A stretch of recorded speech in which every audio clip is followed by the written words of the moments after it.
Okay, example 3 deals with that situation. We're talking about an example 2. It's the exact same expression. This time x approaches negative infinity. So here's how we deal with this. I'm going to multiply by the same thing. So again, same argument before. X to the first power, x is 0, x to the first, x is 0. 1 over x, the square root of 1 over x squared. Now, when you square x, it will become positive. Currently, x is approaching a negative infinity, so x is representing a negative value. X squared is positive, 1 over x squared is positive, square root of 1 over x squared is positive, 1 over x is negative. These don't have the same sign. So I'm not multiplying top and bottom by the same thing. I'm multiplying the top by 6, the bottom by negative 6. Or the top by 10, the bottom by negative. That's not the same thing, right? So what I'm going to do to account for that is I'm going to either multiply this, I'm going to put a minus in front of this or this. I don't care which one, I'm going to put it right there.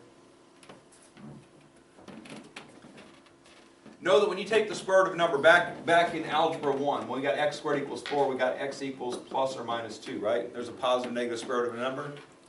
We just know we want to take the negative square root of this number because this is negative. We want this to be negative. All right, so we're going to put the minus sign in front of that. And again, it all has to do with letting x be a negative number and recognize what signs these have. That's the only issue that's ever going to happen when you do this.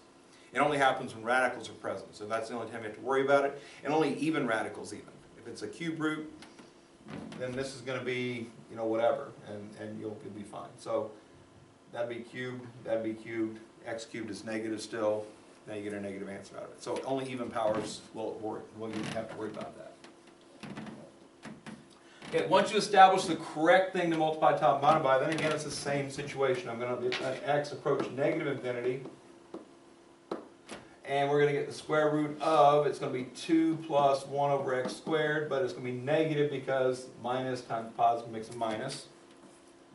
On the bottom, 3x times 1 over x is 3, minus 5 times 1 over x is minus 5 over x.